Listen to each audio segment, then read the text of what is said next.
Good day to everyone. I'm very glad to be here, and I would like to thank Mr. Ioannis for actually making my job much easier about presenting the blockchain, because all the basics have been already explained. Now, how many of you actually had any interactions with cryptocurrency or any similar block? Can you please raise your hand? Okay, not so few. That's good. We survived the blockchain, the Bitcoin hype over the last few months, and now we have to survive the blockchain hype.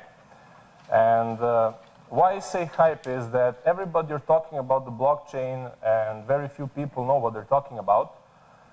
And very few people actually understand that not every company actually needs it.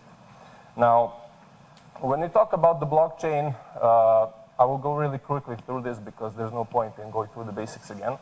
Blockchain actually is mostly about trust. And everything that can be done in traditional CRMs and other systems can also be done through the blockchain. But the biggest value, in my opinion, about the blockchain is trust. Because if you own something, you own a house, you own certain stocks, you own a car or anything else, and it is recorded in the blockchain, you can actually be very sure that nobody can take that away from you.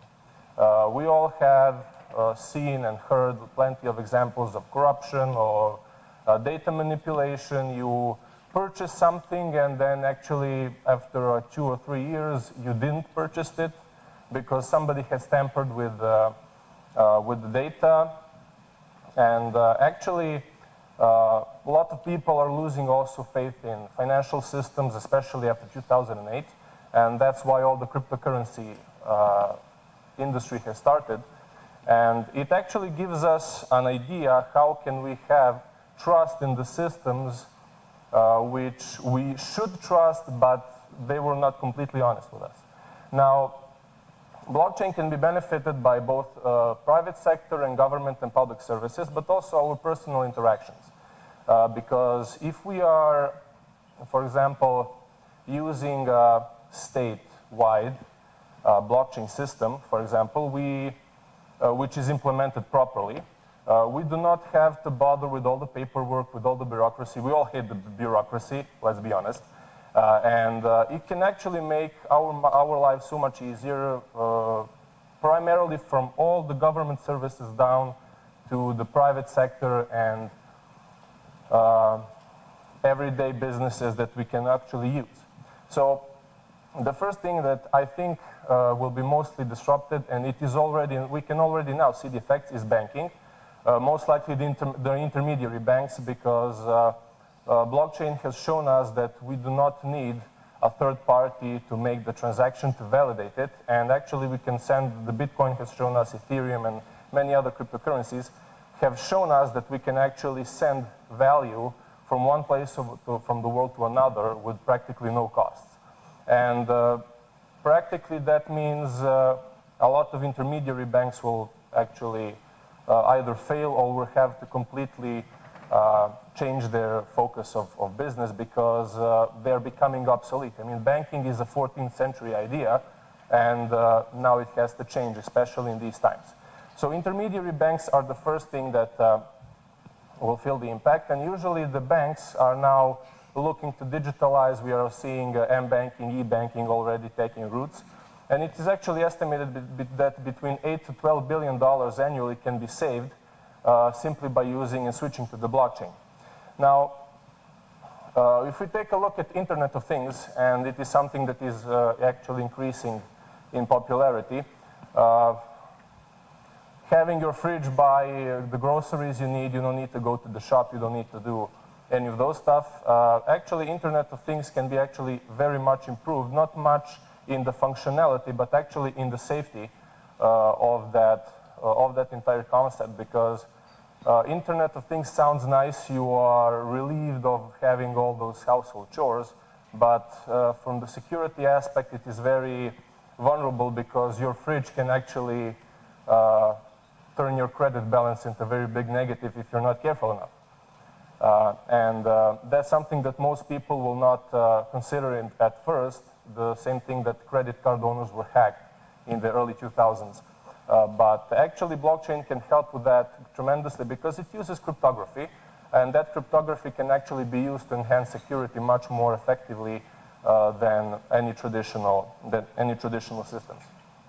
Now, we can see the 4 main benefits for combining blockchain and IoT. I will not read through the slides, but actually, what it can do, because most people will feel insecure about their household appliances ordering stuff instead of them.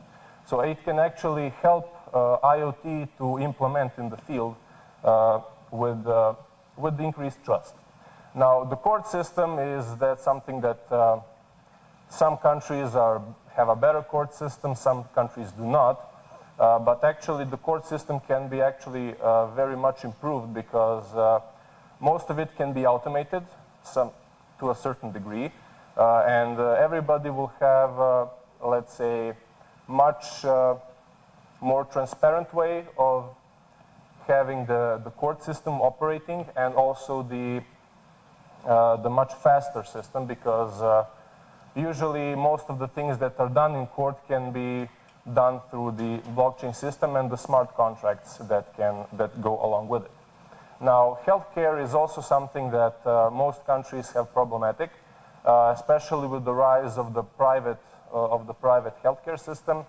In most countries, they do not work together. So if you use the state system and then you switch to the private system, there is usually a lack of proper communication between them, and there are also a lot of examples, for example, for doctors completely giving you the wrong therapy, and most of those errors that go along with it. So actually, healthcare is also one of the things that can be benefited from the blockchain. Now, land registry is also very interesting. I do not know what is the procedure, for example, in Cyprus.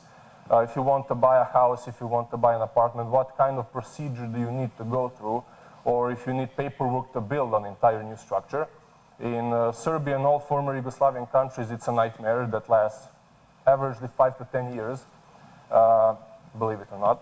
And actually, land registry was tested by Sweden 2 years ago, and for them it was a very good solution because results actually came through that it is not faster, like 5%, 10%, it increases the speed of the entire system several times over. And it was only in the test phase 2 years ago. So if we implement today's technology, I think it would be even faster. Now, public administration is something that also a lot of people try to avoid as much as possible. In some countries it works better, in some countries it doesn't. But actually, what it can do is make our lives as citizens much easier, because we do not need to waste time with a whole bunch of papers going through one state institution to another if we want to get something done. And that is the actual advantage, because we can connect all these multiple state institutions on a statewide ledger, and they can all exchange information in seconds. So you do not need to waste days or weeks trying to get something done. You can get that automated, and you can do it very safely. And provided that you do not lose your private key, you can be very sure that nobody has tampered with those data instead of you. So data misuse is actually very good. And this is so 50% is the initial estimated percentage that the state administration will be improved, but I think that it could be actually made much bigger. Do not, how to say it, not every company will need blockchain. Most companies will use it for their own personal use. We will see in the future rise of centralized blockchains and closed ones, but actually the companies that have the priority of trust between them and their customers are the ones that will mostly use the blockchain for their advantage. But I think that actually governments will use blockchain completely for their entire systems, because they will have much more increased trust between their citizens into their operations. Thank you for your time. Thank you.